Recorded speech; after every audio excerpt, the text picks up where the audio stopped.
New day new grace में आप सबका एक बार फिर से स्वागत है। आज के हमारे मॉर्निंग डिवोशनल के लिए हम पढ़ेंगे मत्ती अध्याय 11 और उसके वचन 28 को। यहाँ पर लिखा है कि हे सारे परिश्रम करने वाले लोगों और बोझ के दबे हुए लोगों, मेरे पास आओ, मैं तुम्हें विश्राम दूंगा, मैं तुम्हें विश्राम दूंगा। This is what I call the greatest invitation in the Bible. कि पवित्र बाइबल में एक बहुत बड़ा इन्विटेशन मेरे या आपके लिए। देखिए, जब कभी भी हम किसी इंसान से, किसी फैमिली से कोई इन्विटेशन को रिसीव करते हैं या कोई हमें इन्विटेशन देकर जाता है, तो हमारे मेन 3 सवाल होते हैं। सबसे पहला सवाल कि ये इन्विटेशन किसकी तरफ से आया है, दूसरा इन्विटेशन कि ये इन्विटेशन किसके लिए आया है, और तीसरा इन्विटेशन इसके मायने क्या है। What does the invitation matter, why does this invitation matter, ये मायने क्यों रखता है। तो हमें भी जब ये इन्विटेशन मिल रहा है 11 का 28 में मत्ती के द्वारा, तो हमें ये सबसे पहले सवाल पूछना है कि ये इन्विटेशन किसकी तरफ से है। वेल, तो सबसे पहली बात, ये invitation is from Jesus himself. ये इन्विटेशन खुद मसीह यीशु की तरफ से है, किसी चर्च की तरफ से नहीं, किसी ऑर्गेनाइजेशन की तरफ से नहीं, किसी मजहब की तरफ से नहीं, किसी ग्रुप की तरफ से नहीं, किसी देश की तरफ से नहीं, किसी सरकार की तरफ से नहीं। ये इन्विटेशन खुद मसीह यीशु की तरफ से है। जब वो कहते हैं कि मेरे पास आओ, वो कह रहे हैं मेरे पास आओ। अब ये मसीह यीशु है कौन? Well, he is the Messiah. वो एक मसीहा है जो दुनिया को उद्धार देने के लिए आया। ये एक सेवियर है, सेवियर यानी बचाने वाला है, जो इंसान जाति को पाप से बचाने के लिए आया। फिर ये मसीह यीशु पूरी कायनात को, सारी सृष्टि को, इंसान को, हर एक चीज को बनाने वाला परमेश्वर है। वचन में लिखा है यूहन्ना 1:3 में कि उस ही के द्वारा सब कुछ रचा गया। फिर कुलुस्सी अध्याय 1 में भी लिखा है कि उसी ही के द्वारा सब कुछ और उसी की महिमा के लिए सब कुछ बनाया गया। ये दुनिया को बनाने वाला, रचाने वाला खुद मसीह यीशु मुझे और आपको इनवाइट कर रहा है कि आओ। तो क्या ये इनविटेशन ग्रेटेस्ट नहीं है कि कायनात को बनाने वाला, रचाने वाला परमेश्वर कह रहा है कि मेरे पास हो, मेरे पास हो। तो दूसरा सवाल है कि ये इनविटेशन किन लोगों के लिए है, किस लिए है, किन लोगों के लिए है। तो ये वचन कह रहा है कि हे सब परिश्रम करने वालों, बोझ के नीचे दबे हुए लोगों, सब परिश्रम करने वालों। यहां पर बात हुई है सब की, ऑल, सब। किसी एक पर्टिकुलर जाति के लिए नहीं, किसी एक पर्टिकुलर ग्रुप के लिए नहीं, किसी एक पर्टिकुलर कबीले के लिए नहीं, किसी एक पर्टिकुलर मजहब के लिए नहीं, किसी एक पर्टिकुलर देश के लिए नहीं। ये इनविटेशन है ह्यूमैनिटी के लिए, सारी इंसान जाति के लिए। कि सब परिश्रम करने वालों, सब बोझ के तले दबे हुए लोगों, मेरे पास आओ। तो ये इनविटेशन किसी एक कौम के लिए नहीं है, ये इनविटेशन किसी एक जाति के लिए, कबीले के लिए नहीं है, ये सारी दुनिया के लिए है। फिर से कह रहा हूं, सारी दुनिया के लिए मसीह यीशु का ये इनविटेशन है। मसीह यीशु बुला रहा है कि मेरे पास आओ। फिर why does this invitation matters, इसके मायने क्या है हमारी जिंदगी के लिए, क्यों ये मैटर करता है, क्यों ये मायने रखता है इनविटेशन। क्योंकि वचन में लिखा है कि मेरे पास आओ तो तुम्हें विश्राम दूंगा, you will find rest for your soul.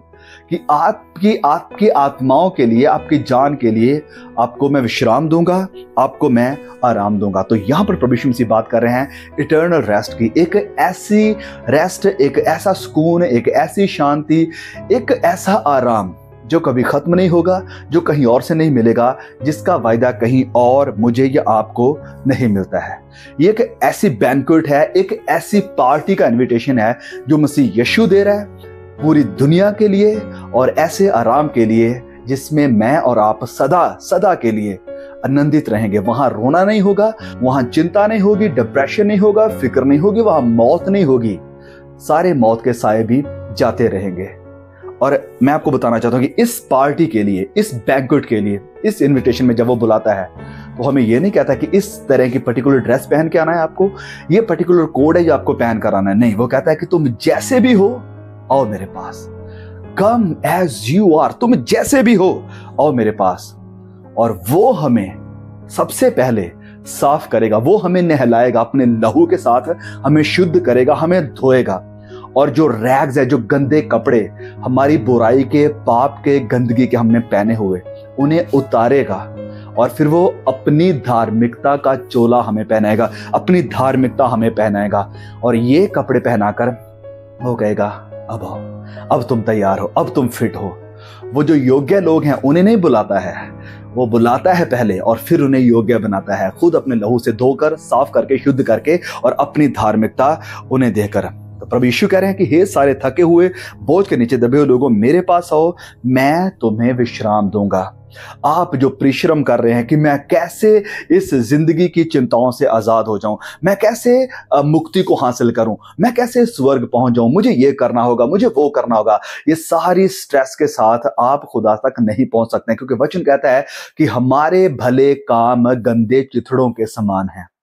हम खुदा तक नहीं पहुंच सकते हैं, वो हम तक पहुंचा है ताकि हम उस तक पहुंच जाएं, उसका हाथ पकड़कर, अपने बल, अपने जोर, अपने तरीकों से नहीं। सो जैसे जॉर्ज फिटफील्ड कहते हैं कि मैंने अपने आप को खुदा की दया के आगे झुका दिया। Let us do the same, let us fall before the mercy of Christ. Masih Yeshu की दया के सामने अपने आप को हम झुका दें, अपना परिश्रम करना, अपने काम करना बंद कर दें कि मैं ऐसा करूंगा तो फिर होगा, और डर को भगाकर, सारी चिंता को भगाकर, सारी डिप्रेशन को भगाकर, खुदा चाहता है कि हम फ्री होकर, फ्रीली, आजादी के साथ, स्वतंत्रता के साथ उसकी महिमा करें। उसने स्वतंत्र कर दिया हमें सारे इस झंझटों से, सारी इस डिप्रेशन की चिंता से, इन सारे परिश्रमों से उसने हमें आजाद किया है, स्वतंत्र किया है। बिना डर, बिना किसी गुमराही, बिना किसी डिप्रेशन से हम खुदा के सामने आ सकते हैं, क्योंकि उसने हमें अल्टीमेट विश्राम दिया है, एक ऐसी रेस्ट दी है जो उसी ही की तरफ से मिलती है, हमारी तरफ से नहीं। क्या आप इस इनविटेशन को स्वीकार करेंगे? सब परिश्रम करने वालों, बोझ के तले दबे लोगों, मेरे पास आओ, मैं तुम्हें विश्राम दूंगा। क्या आप यीशु के इनविटेशन को स्वीकार करेंगे? करने के लिए तैयार हैं तो पश्चाताप करें, मसीह यीशु के ऊपर विश्वास करें और अपने आप को मसीह यीशु की क्रूस के आगे झुका दें, डाल दें, झुक जाएं कि खुदा मुझे तेरी दया चाहिए, तेरा अनुग्रह चाहिए, तेरा प्यार मेरे लिए, तेरी दया मेरे लिए, तेरा अनुग्रह मेरे लिए काफी है। दैट्स इट, वो काफी है। प्लीज इस वीडियो को जरूर शेयर करें और भाई बहनों तक जरूर पहुंचाएं। May God bless you all, see you all again, आमीन।